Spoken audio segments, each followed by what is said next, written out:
साथियों, हाल ही में ऑस्ट्रेलियन शहर पर्थ से करीब 250 किलोमीटर उत्तर में ज्यूरियन खाड़ी के पास वाले बीच पर सिलेंडर जैसी दिखने वाली मेटल की एक अजीबोगरीब चीज मिली है, जिसके ऊपरी हिस्से में बड़े बड़े तार लटक रहे हैं।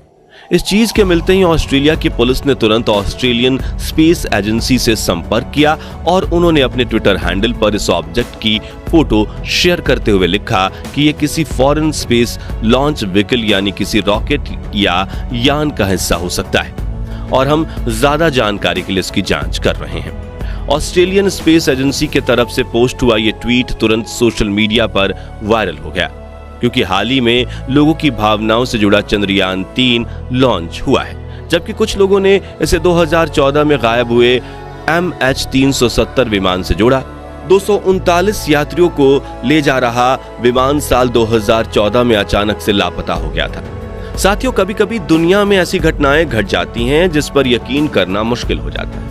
एक ऐसी ही घटना साल 2014 में घटी थी, जो अब तक दुनिया भर के लोगों के लिए एक रहस्य ही बना हुआ है। दरअसल मलेशिया एयरलाइंस का एक विमान 239 लोगों के साथ आसमान से ही अचानक गायब हो गया था। इस रहस्यमय घटना को 10 साल होने वाले हैं, लेकिन इसका सुराग आज तक किसी को नहीं मिला है।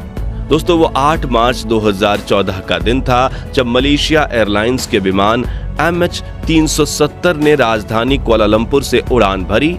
उसे उसी दिन चीन की राजधानी बीजिंग पहुंचना था, लेकिन विमान के उड़ने के कुछ ही समय बाद उसका संपर्क यातायात नियंत्रण केंद्र से टूट गया।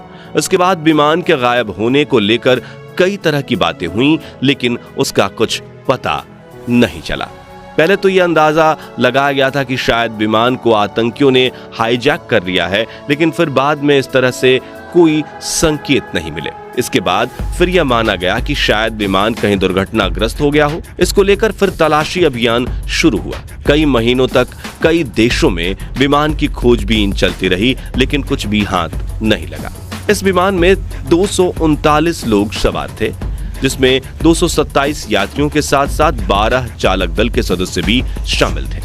कहते हैं कि आखिरी बार विमान को हिंद महासागर के ऊपर उड़ान भरते पाया गया था, लेकिन उसके बाद वह अचानक रडार की पकड़ से बाहर हो गया।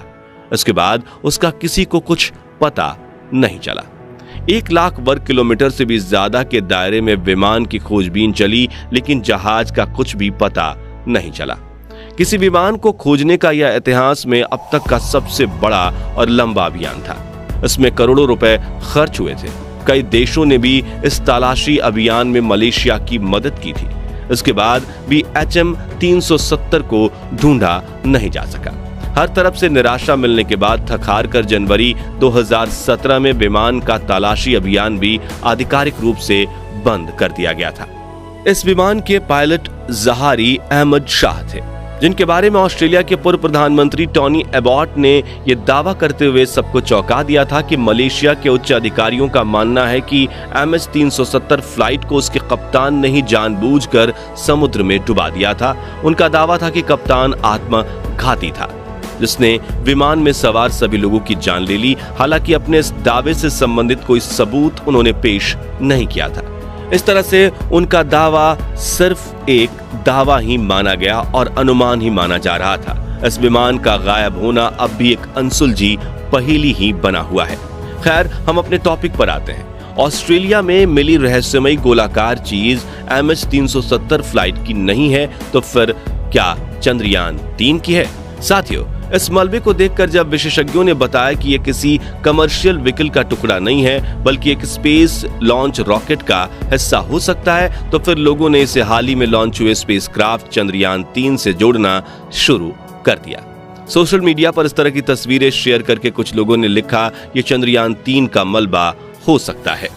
चलिए अब जानते हैं कि क्यों इस मलबे का कनेक्शन चंद्रयान 3 से जोड़ा जा रहा है। तो जब भी कोई रॉकेट लॉन्च होता है तो वो लॉन्च के कई चरणों से गुजरता है, और जैसे जैसे रॉकेट ऊपर जाता है वैसे वैसे उसके वजन को कम करने के लिए उसके कई हिस्से अलग होते जाते हैं। इसी को आधार बनाते हुए ये दावा किया जा रहा है कि ये टुकड़ा चंद्रयान 3 को ऊपर अंतरिक्ष में ले जाने वाले रॉकेट का ही एक हिस्सा है। लेकिन आपको बता दें कि इस चीज का नाता अंतरिक्ष से तो जुड़ा हुआ है, लेकिन चंद्रयान 3 से नहीं, क्योंकि ये चंद्रयान 3 के रॉकेट का हिस्सा नहीं है।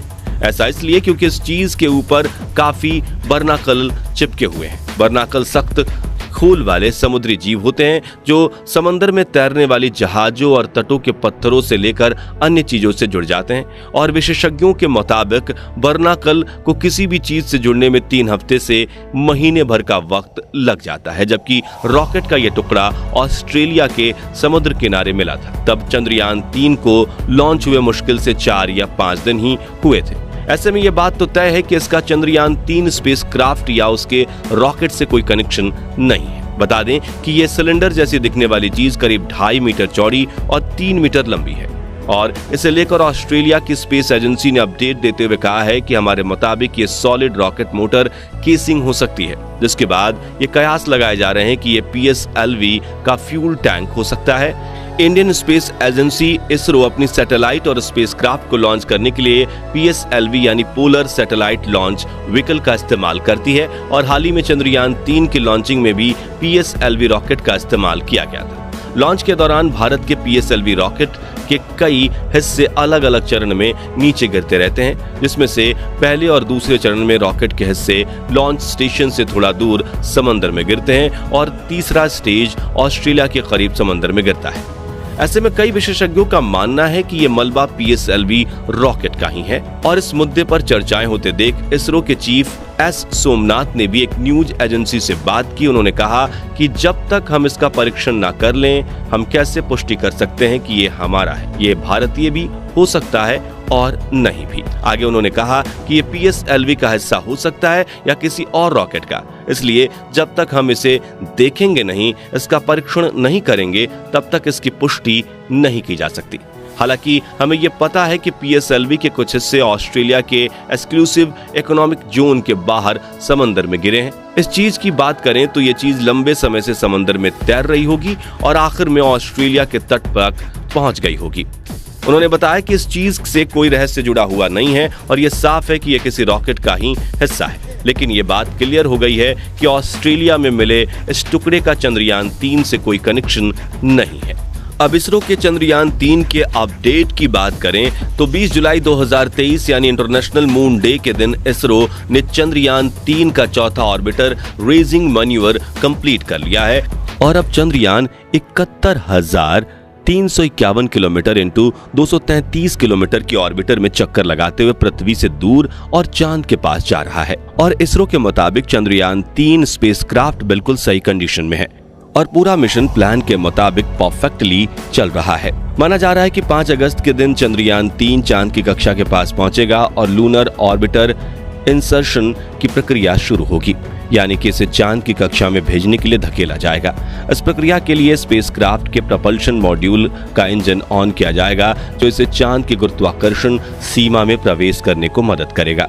फिर चांद का गुरुत्वाकर्षण जब इस अंतरिक्ष यान को अपनी कक्षा में पकड़ लेगा, तब इसे धीरे धीरे करके चांद के और करीब भेजा जाएगा और आखिर में इसे चांद की सतह से 100 किलोमीटर की ऊंचाई वाली कक्षा में परिक्रमा करने के लिए छोड़ा जाएगा, जहां घूमते हुए चंद्रयान 3 का विक्रम लैंडर प्रपल्शन मॉड्यूल से अलग होगा और मून के साउथ पोल में जाकर लैंड करेगा और यह लैंडिंग 23 अगस्त को की जाएगी, जिसके बाद भारत चांद के दक्षिणी ध्रुव में सॉफ्ट लैंडिंग करने वाला पहला देश बन जाएगा, जिससे भारतीय स्पेसक्राफ्ट की रिलायबिलिटी की दुनिया भर में वाहवाही होगी।